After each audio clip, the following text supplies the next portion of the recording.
And good morning, Hoosier Nation. Welcome to another victorious edition of Hoosier Morning After. This is Hoosier Morning After Wisconsin.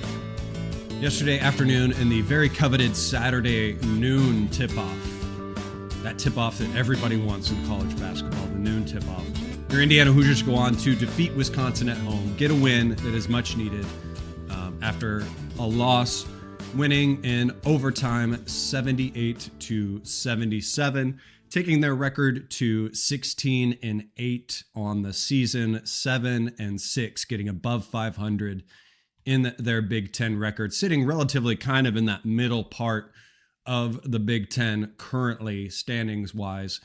A great first half in this game, defensively especially. IU's game plan to limit a three-point shooting Wisconsin team was working very well, holding them to 6 of 20 in the first half. 3 of those were kind of outside of the scouting report, with Boyd hitting more than he normally would.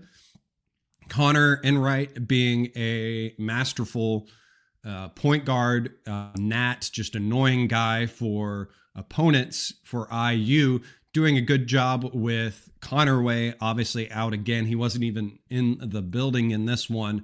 It seems like in that sense, when they're not even around, probably a bit of a cold or something, cold weather sickness happening with him. Kind of a bummer for him. But Connor would take over and do a great job in this game. It was really kind of in the second half when he sat with 2 fouls where Indiana kind of started to struggle a little bit, especially defensively, allowing them to cut into what was a 14-point lead at that point to a 6-point lead by halftime. And second half, Blackwell for Wisconsin really kind of took over, getting to the hoop whenever he wanted, and in help a little bit by the refs. They allowed a lot of push-offs from him, a lot of hooks and everything like that. It was a very interestingly called game. We'll kind of get into that at one point. Obviously, some interesting calls down the stretch that really affected the game. But it was kind of poetic, speaking of calls, that a call towards the end of regulation of charging against Wisconsin, thanks to Connor. How many times during Greg Gard coached teams did we deal with drawed charges and everything like that? So how poetic is that for Indiana to be able to get that?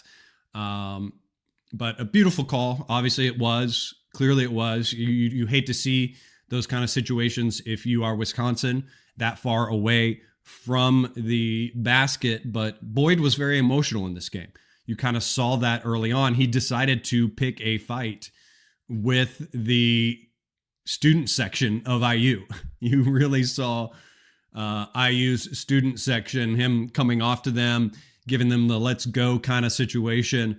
So it was obvious that his emotions were there, and it was a clear charge in that circumstance as well. We'll get into that a little bit more, but that call coupled with Indiana making their free throws, Lamar making his 3 throws, would allow Indiana to get into overtime. And it was Lamar as well that kind of became the story in overtime as well.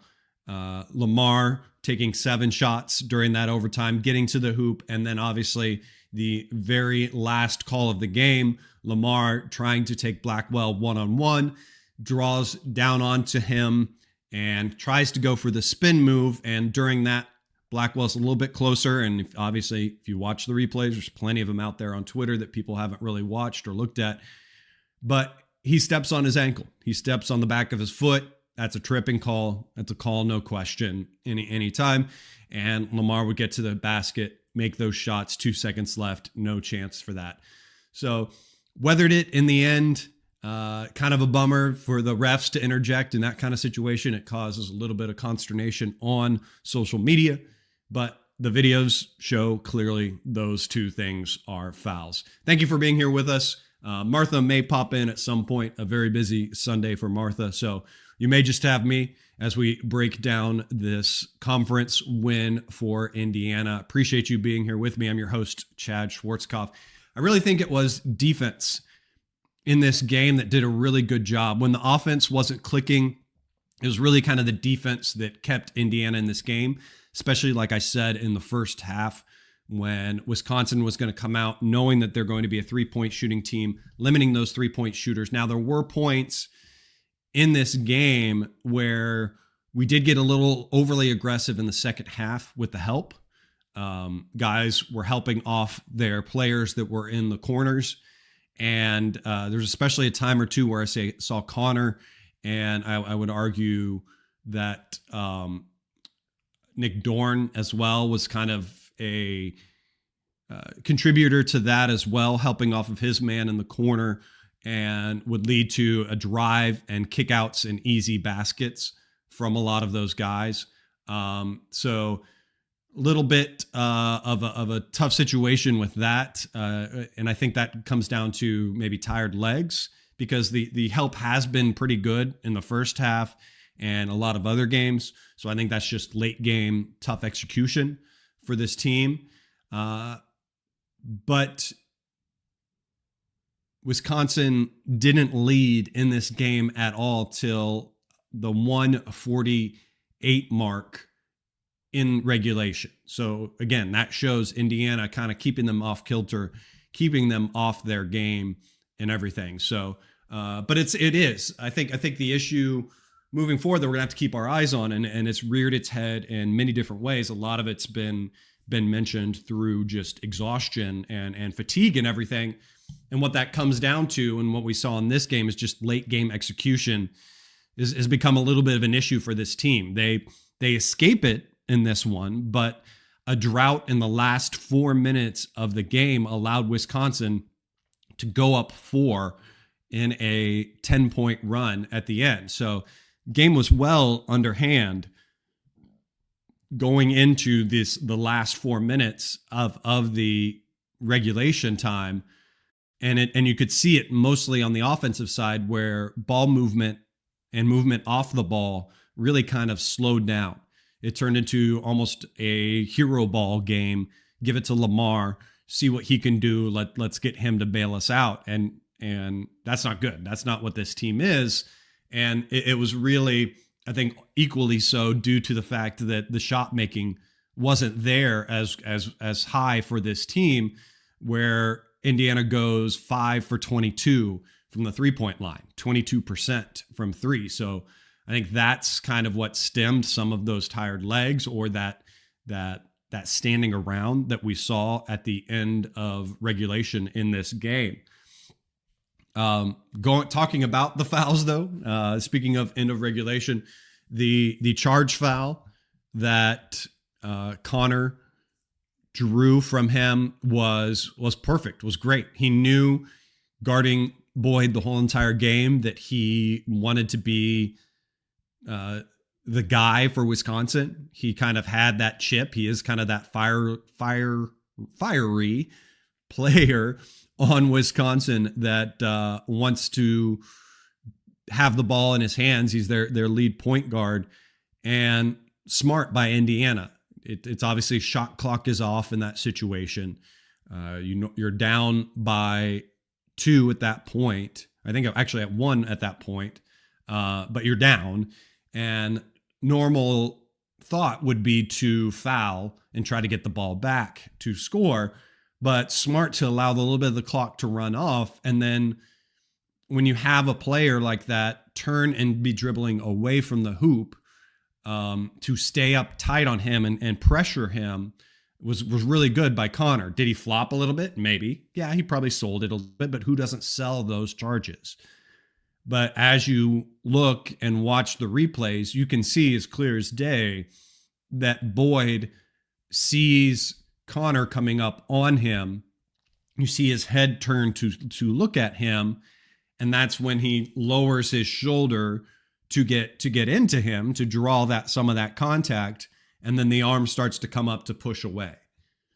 So clear foul. I don't know where you don't. Now it's smart again by Connor. You want to kind of put refs in that situation of, you got to call something. You got to do something in this situation. and it came out right for Indiana in that one. Now, then you obviously go to Lamar's foul at the end of the game. And again, if you were only looking at the upper body in this situation, it's probably a play on situation. He is a little bit handsy. He is kind of grabbing a little bit on Lamar, but some of that contact is initiated by Lamar. And then when he goes to turn, that's when the step on the heel happens and a foul, and it's coming, and Indiana's shooting baskets from there. So it's obvious when you look at it from a replay and are able to see that. So it was tough to see in real time. And I'm guilty of that as well. I watched it in real time and thought it looked a little iffy, and have thought Big Ten refs overall tend to kind of swallow their whistles in those situations. Excuse me, a little cough there. But it was the right call. Obviously, watching the replay and everything, because you can't trip, you inadvertent, whatever it was. I don't think Blackwell meant to step on him. He was just trying to play tough defense. But again, credit to Lamar for stepping up and hitting those shots as well, both in regulation and in overtime, to secure the win for Indiana, because he did struggle in the past. In the past couple games, there was the I think it was UCLA game where he had some misses late in regulation that led to the overtime. Talking about players, I think there were some contributions from guys that we haven't seen. It's really kind of become a theme on this team of maybe they play rock, paper, scissors, maybe they flip a coin, but I really think that Reed Bailey and Sam Alexis kind of decide before the game somehow who's going to have the big game. And for some reason in this one, Sam Alexis picked rock and Reed Bailey picked scissors, because this was probably the best game we've seen out of Sam Alexis this season. He finished with 19 points on a very effective 9 for 10 from the field, with 7 rebounds and 5 blocks. Just showed some more diversity in his game. I really liked, there was that great moment where he had the ball on the top of the key, and he obviously saw a lane or a situation where he could get to the hoop, and here goes Alexis on the bounce and slams it home. Something that I didn't expect to see in his game. We hadn't seen it all in his game, and it's more of a thing that we have expected to see from Reed Bailey. So great to see that. Just was really engaged in this game. Had great blockouts, great timing with his blocks that he made, and really hope to see that more from him. Really hope this is kind of one of those unlocking games or launching point games for Sam Alexis. So really good to see. Let's keep it up for him, and he'll have quick turnaround of Oregon tomorrow night. So hopefully we can see those contributions continue from him. Obviously, the other MVP of this game for Indiana has to be Connor. Really contributed in the first half. Like I said before, in the second half, in the first half, when he sat with 2 fouls, you could really kind of see things fall apart. Obviously, without Tatum in there, he was really Indiana's only ball handler that was out there able to go for Indiana. A very thin bench right now for Indiana. But yeah, when we were up by 14 when he sat, and it showed when Wisconsin was able to get back in the game. But just thought that he was well engaged and finished himself with, I think, 10 points, bringing up the stats right now. 11 points on 5 for 11, shooting 1 for 3 from 3 on 4 rebounds, 6 assists. So again, assist leader, of course, for Indiana. But a great contributor for Indiana as well. Just this is another game where, because scoring was lacking in other situations where we've gotten it with Nick Dorn and other people, he was able to step in and find his shot more often. And I like when he has these games where he's able to feel it out offensively and decide whether he needs to be a contributor making shots or whether he can just be that distributor. And this was a little mix of both of those in this. So great game by Connor. Great gutsy move to draw that charge. Added a lot more names and fans to his hate list from Wisconsin, which you just love to see. Again, being that gnat, being that dog, being that annoying player. So love the way his game has come along for Indiana and how he has found his leadership niche for this team.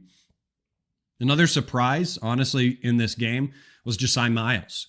He really kind of took advantage of what he was given. You get those players that don't play as many minutes, that come off the bench, and what you want to see from them is them to just give all the effort they can when they're out there.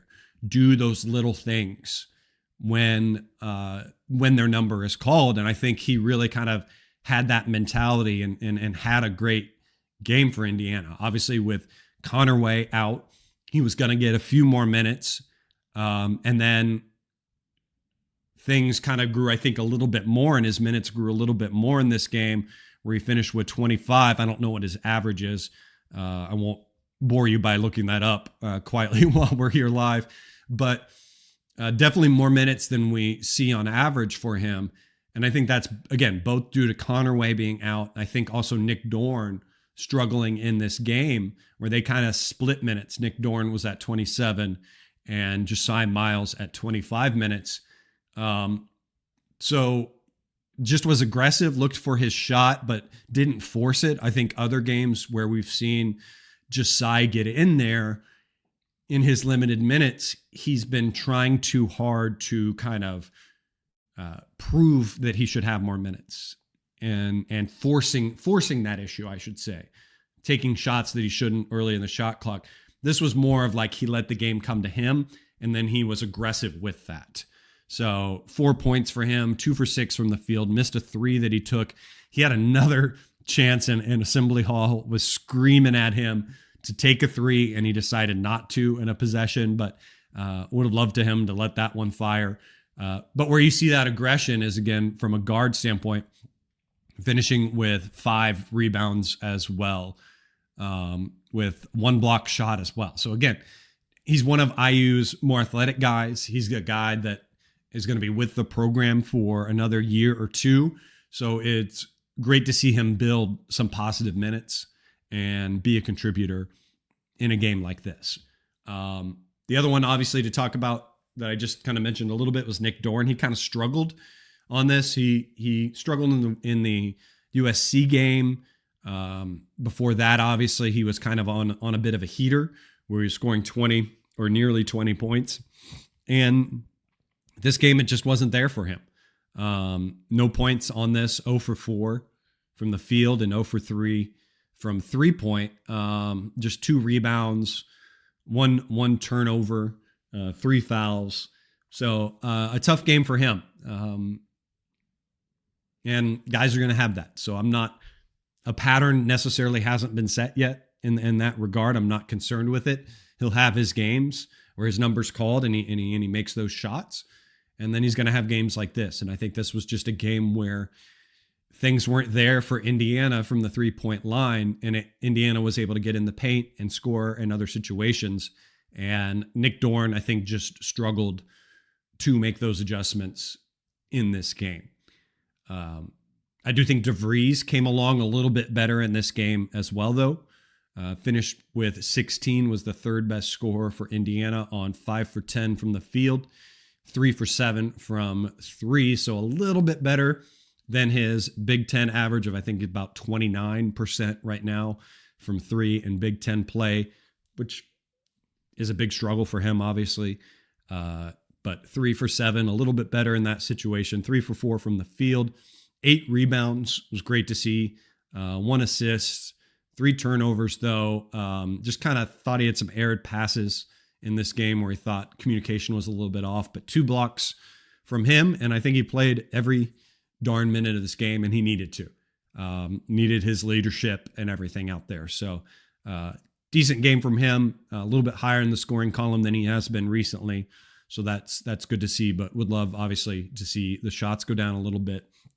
And then the final player, obviously, to talk about IU's leading scorer, Lamar Wilkerson, 25 points on 8 for 20, 1 for 8 from the 3-point line. Again, that just shows that it just wasn't there for Indiana in this game. I thought they had clean looks.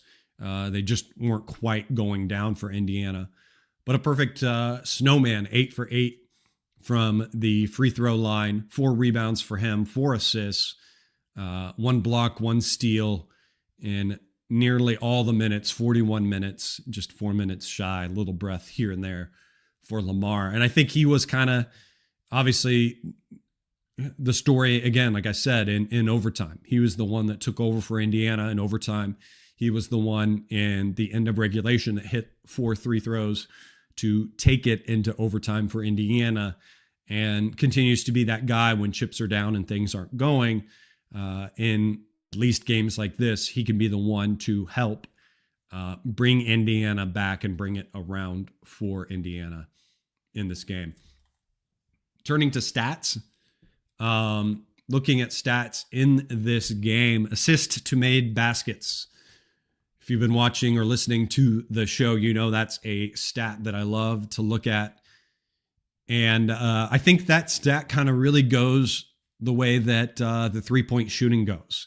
I think a lot of Indiana's assists come off drive and kicks or screening action that gets open 3 looks for guys.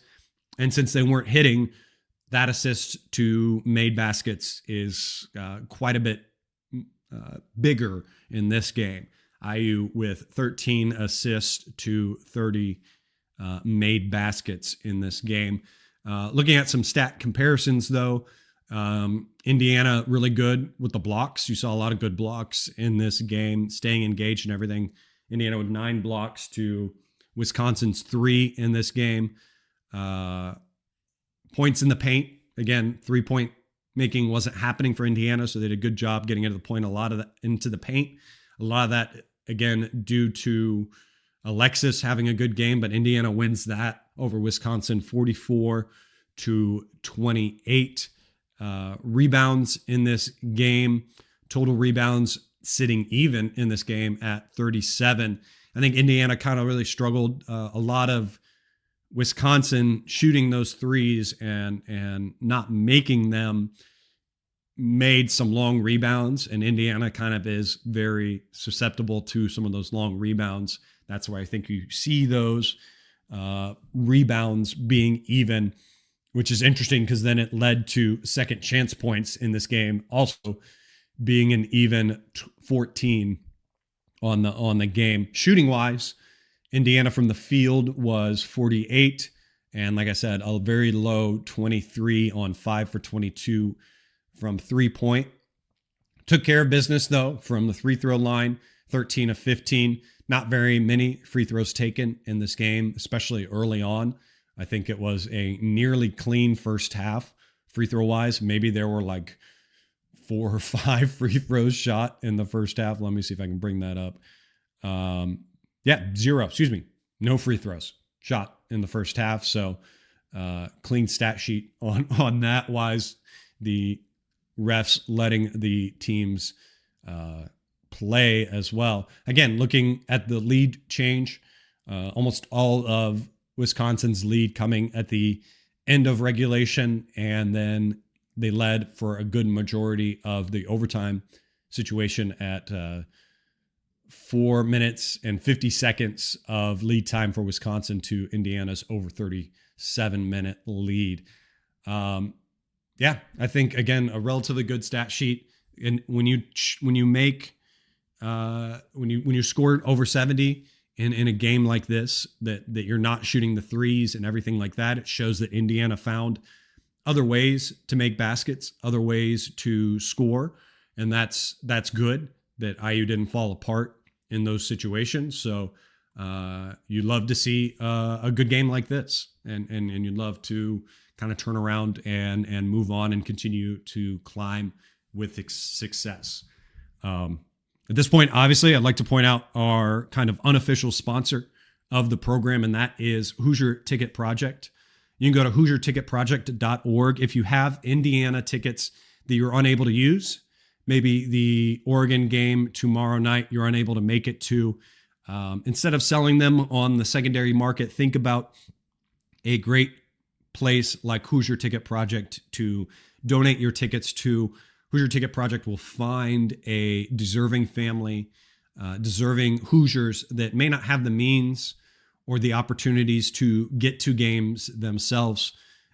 Hoosier Ticket Project will get them to those games, create lasting moments, great moments. If you follow any of their social medias, there's great pictures of kids and everything going to those games. I know the women's game, they're sending a lot of kids to those games since it's a Women's Day during that game. So that's great to see as well. They also have a part of their site where you can nominate for people to go. So if you know of folks that are unable to, by financial means or whatever, make it to games, Hoosier Ticket Project will help get them to games. There's also a spot on the site as well where you can donate financially. It is tax season, so there's a situation as well. So HoosierTicketProject.org.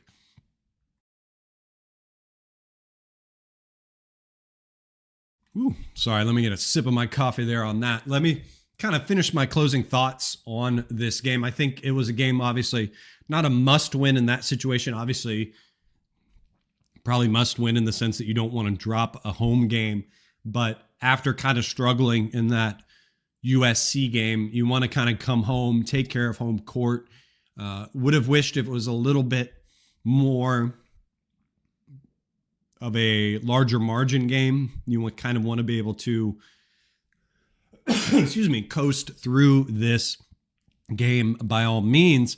But a game where you kind of learned things about this team. You kind of learned things about themselves where, again, when they struggled to make the 3-point shot, they were able to get into the paint. They were able to find another game. They were able to find a new layer, I think, to Sam Alexis's game, find a little bit more mobility and a little bit more confidence in his game. So hoping to see that moving forward, hoping to see him build on that. And Indiana has a quick turnaround. They're at home against Oregon Monday night, 8 p.m. It's a Fox 1 channeled game. Oregon currently sitting on the bottom of the Big Ten, but as Gritty says in the chat, Indiana basketball can't sleep on Oregon. The Ducks hung tough against the Boilers yesterday. And that's the case. That's the situation. You don't want to look at records. You don't want to look at stats of your opponent and kind of walk into a trap game, as they would call them. And this has all the hallmarks of that kind of trap game, where you kind of see the opponent you're going into and everything. You still need to keep them serious. And this is an Oregon team sitting at the bottom of the Big Ten that kind of has a little bit of frustration, a little bit of chip, and doesn't want to continue the losing streak that they're on. So Indiana needs to take care of business, stay healthy, and possibly we get a healthy Tatum in this one. Since he was out due to sickness, I doubt that is going to happen, but should be a game where Indiana should find some rhythm again offensively, continue the good things we saw on defense, clean up some of that extra help side. Hopefully they're watching some tape and getting in good situations, getting the game plan together for this one. But we will see. And we will be back for another edition of Hoosier Morning after that on Tuesday morning. So hopefully we get Martha back with us on that one. But until then, guys, thank you for watching and listening in on this. If you're on YouTube, please hit that thumbs up, hit that subscribe, share it with your friends. I appreciate that. If you're listening on the different podcast streams and everything like that as well, please leave a comment, a like, rate, share, all those things, whatever the podcast platform allows you to do. Love talking Indiana basketball with you guys. Love being here with you all the time. Follow me on Twitter at General Chadwick. There you can find out more information about the show when we're going to go live. Thank you for Bob Thompson for the music you're hearing in the background. Until then, guys, go out there, have yourselves a wonderful Sunday, and let's go Hoosiers.